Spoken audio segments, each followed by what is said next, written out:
എല്ലാവർക്കും നമസ്കാരം. മലയാളത്തിൽ പല തരത്തിലുള്ള സിനിമകൾ ഇറങ്ങാറുണ്ട്.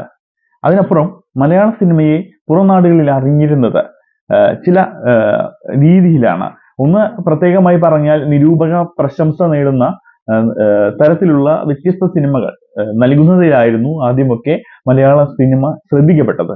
മലയാള സിനിമയിലെ താരങ്ങളെ കുറിച്ച് നോക്കുകയാണെങ്കിൽ ഇവരൊക്കെ കേരളത്തിനപ്പുറത്ത് അറിയുന്നത് വളരെ പരിമിതമായാണ്.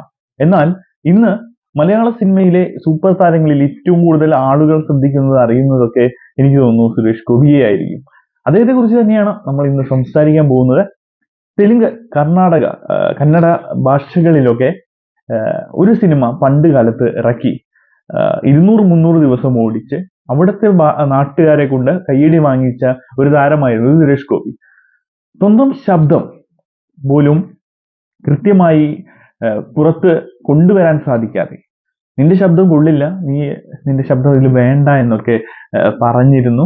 അതിനുശേഷം തന്റെ ശബ്ദം ഈ ജനങ്ങൾക്കും ഇഷ്ടമാവും എന്നുള്ള രീതിയിൽ അദ്ദേഹത്തിന്റെ ആത്മവിശ്വാസം പുറത്തേക്ക് വരികയും അങ്ങനെ ആ ഒരു വിശ്വാസത്തെ അദ്ദേഹം പുറത്തു കാണിച്ച് തന്റെ ഉദ്ദേശം താൻ എന്തോ തീരുമാനിച്ചത്, താൻ എവിടെ വിജയിക്കണമെന്ന് ആഗ്രഹിച്ചോ അവിടെയെല്ലാം സമയമെടുത്തിട്ടായാലും വിജയിച്ചിരിക്കും എന്ന് കാണിച്ചു തന്ന വ്യക്തിയാണ് സുരേഷ് ഗോപി. അദ്ദേഹത്തിന്റെ ശബ്ദം, അതിൽ തന്നെ തുടങ്ങാം.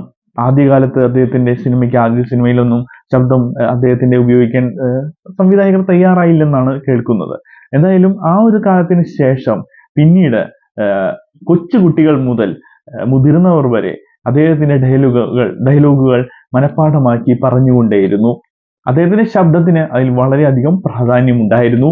ഈ ഒരു കാലഘട്ടത്തിന് ശേഷം അദ്ദേഹം വലിയ രീതിയിലേക്ക് ഉയർന്നു. ഒരു വില്ലനായി തുടങ്ങി പതിയെ നായകനായി മാറി. അതിനുശേഷം കുറച്ച് സിനിമകൾ പരാജയപ്പെട്ടു, പിൻവാങ്ങേണ്ടി വന്നു. എന്നാൽ വളരെയധികം നല്ല രീതിയിൽ തന്നെ വീണ്ടും തിരികെ വന്ന കുറച്ച് സിനിമകൾ അഭിനയിച്ച് വീണ്ടും താൻ ഇവിടെയുണ്ട് എന്ന് അദ്ദേഹം കാണിച്ചു. എന്നാൽ പിന്നീട് വീണ്ടും അദ്ദേഹത്തിന് അത് നഷ്ടമായി. സിനിമ ഇൻഡസ്ട്രിയിൽ പിടിച്ചു നിൽക്കാനാവാതെ പല കാരണങ്ങളാൽ അദ്ദേഹത്തിന് പിൻവാങ്ങേണ്ടി വന്നു.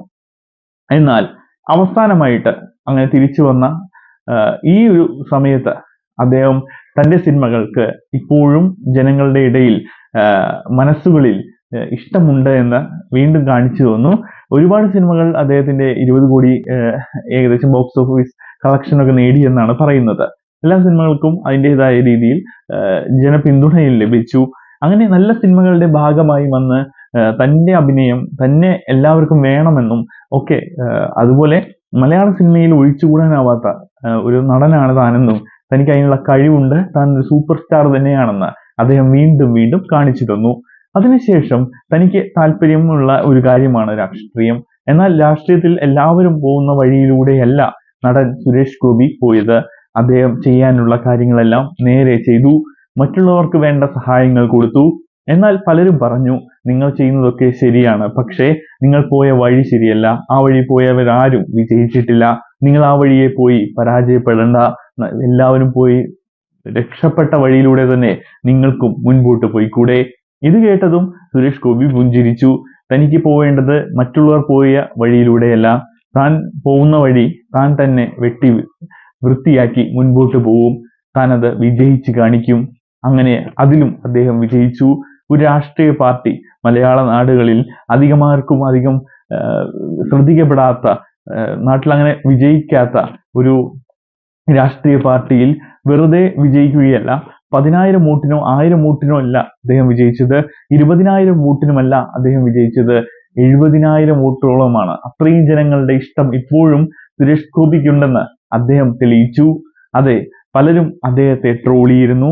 ആ ദിവസം ജൂൺ 4-ന് പരാജയപ്പെടുന്ന സുരേഷ് ഗോപിയെ കളിയാക്കാനായി മുൻപേ കൂട്ടി ഉണ്ടാക്കിയ ഒരുപാട് ട്രോളുകൾക്കും മീമികൾക്കും എല്ലാത്തിനും അവസാനം വിരാമമായി. അതിനെല്ലാം മണ്ണിൽ കുഴിച്ചിടേണ്ട അവസ്ഥ വന്നു. ഫോണുകളായതുകൊണ്ട് മണ്ണിലല്ല, പകരം ഡിലീറ്റ് എന്ന ബട്ടൺ അമർത്തി ആ വേസ്റ്റ് ബിന്നിലായിരുന്നു. അങ്ങനെ മറ്റുള്ളവർക്കൊരു പാഠമായി മാറി. നിങ്ങൾ എന്തോ ആഗ്രഹിച്ചോട്ടെ, ആ ആഗ്രഹം നിങ്ങൾക്ക് ഉറച്ച തീരുമാനമാക്കാൻ സാധിച്ചാൽ, ആ തീരുമാനത്തിന് വേണ്ടി നിങ്ങൾ പരിശ്രമിച്ചാൽ നിങ്ങൾ വിജയിക്കുമെന്ന് നിങ്ങൾക്ക് ഞാൻ കാണിച്ചു തരാം. അതെ, എന്നെ ഉദാഹരണമായി എടുത്തോളൂ. നിങ്ങൾ കെട്ടുകഥകളുടെ പിന്നാലെ പോകേണ്ട, ഒരു സിനിമയുടെ പിന്നാലെയും പോകേണ്ട. നിങ്ങൾ പൗലോ കൊയ്ലോയെ പോലുള്ള ഇംഗ്ലീഷ് പുസ്തകങ്ങളെയോ വലിയ വലിയ മറ്റു നാടുകളിലെ പ്രശസ്തരെയോ നോക്കേണ്ട. എവിടെയാണോ നിങ്ങൾക്ക് വിജയിക്കേണ്ടത് അതിനു മുമ്പ് നിങ്ങൾക്ക് കേൾക്കാൻ ഒരു കഥയുണ്ട്. അത് നടന്ന കഥയാണ്, അതെന്റെ കഥയാണെന്ന് അദ്ദേഹം തന്നെ കാണിച്ചു തന്നിരിക്കുന്നു. ഇനി നമുക്ക് മോട്ടിവേഷൻ ക്ലാസ്സുകൾക്ക് വേണ്ടി, മോട്ടിവേഷന് വേണ്ടി കഥകളും കെട്ടുകഥകളോ ജീവിതങ്ങളെ തേടി പുറംനാടുകളിലേക്കോ ഒന്നും പോവേണ്ടതില്ല. നമ്മുടെ നാട്ടിൽ തന്നെ ഒരു വലിയ ഉദാഹരണം വന്നിരിക്കുകയാണ്. അപ്പൊ അദ്ദേഹത്തിന്റെ പുതിയ സിനിമകൾ കൂടി ഇപ്പോൾ വരികയാണ്. ഗഗനാചാരി എന്ന് പറയുന്ന ഇപ്പോൾ ജനങ്ങൾ ഇഷ്ടപ്പെട്ട് നെഞ്ചിലേറ്റിയ ആ സിനിമയുടെ ഒരു സീക്വൽ പുതിയതായി സെക്കൻഡ് പാർട്ട് പോലെ വരുന്നു എന്ന് കേൾക്കുന്നു. അതിലൊരു നല്ല ഒരു റോൾ ചെയ്യാൻ പോവുകയാണ് സുരേഷ് ഗോപി. എനിക്ക് തോന്നുന്നു മണിയൻ ചിറ്റപ്പൻ എന്ന് പറയുന്ന പ്രധാന കഥാപാത്രത്തെയാണ് അതിൽ ചെയ്യാൻ പോകുന്നതെന്ന്. ഒരു നർമ്മം നിറഞ്ഞ ഒരു കഥാപാത്രമാവുമെന്നാണ് എനിക്ക് തോന്നുന്നത്.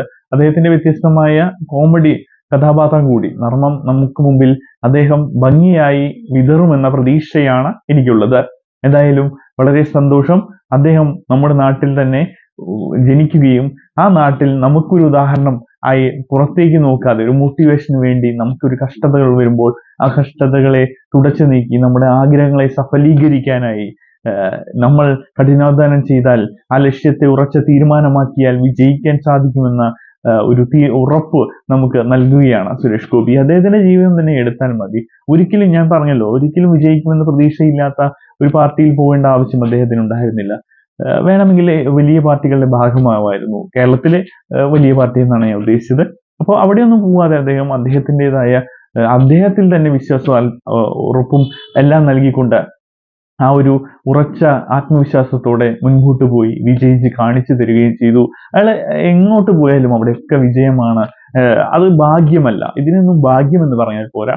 അദ്ദേഹത്തിന്റെ കഠിനാധ്വാനം, പരിശ്രമം എല്ലാം തന്നെയാണ് ഇതിനെല്ലാം കാരണം. എന്താണ് സുരേഷ് ഗോപിയെ കുറിച്ചുള്ള നിങ്ങളുടെ അഭിപ്രായം? കമന്റ് ആയിട്ട് രേഖപ്പെടുത്തൂ. മറ്റൊരു വീഡിയോയിലൂടെ നമുക്ക് വീണ്ടും കാണാം.